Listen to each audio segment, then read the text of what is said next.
first-time small exporter, firstly, they need to really understand what their customer wants, where the customer is. Normally, what we see traditionally is that the banks do the KYC, but it is what we see that the exporters also need to do the KYC right and know the customer very well. And the requirements of the other side. For example, somebody exporting something to, say, Venezuela. People tend to ignore the part what is required in Venezuela. So I would always recommend that they start from that perspective and then come back to India, because India side is something under our local control. But if we get stuck something on the overseas side where the buyer faces an issue or the buyer does not really have the knowledge or know-how in terms of importing that particular product, then that is where the confusion really starts.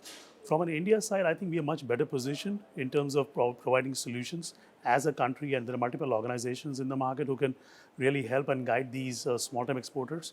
So it's good to even channelize these resources to the local market. For example, in some of the hinterland markets, in say a carpet market like Bhadoi in Uttar Pradesh, where I personally went and saw what really the pain points are, what do the people really want. So the people want, some of them are medium size, large size, some of them probably new of them. They really need somebody who they can trust on, they can rely on.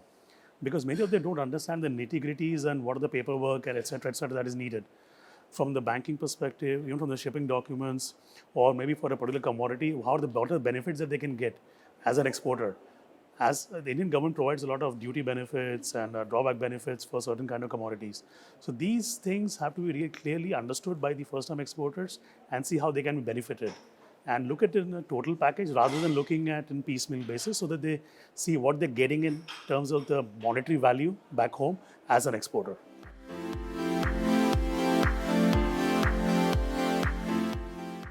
I'm a firm believer in two things. Every customer looks at two angles: reducing cost, reducing time to market. Everything revolves around these two particular solutions, either way. So if a customer wants to reduce cost, firstly he has to understand what are the cost components, which are the factors that he can play on. Like for example, if something can move by, say, as a part load consolidated move, he doesn't need to send the entire truck to, say, the nearest port or the nearest ICD. So that is something. But it depends again on his knowledge and his understanding as well, because I will not say, even in my fraternity, there'll be people who will be willing and probably looking at increasing their profitability and giving all kinds of solutions. So when we talk about buyer beware, this is exactly something similar that they have to really understand what it works. So working with a reliable organization who can really look at a solution perspective rather than looking at transactions is very, very important. So the mode, where it is idle mode, and again looking at, say, from a procurement perspective, again, we normally have a best practice in every industry, right? You take 3 quotes. So I would also say that they should also look at 3 or 4 quotes and comparing and checking it online. What has happened of late is everything is available online. A lot of search and research can happen online where there are tools and you can actually gauge the number. And if you're approximately near there from your service provider, I think you're good to go.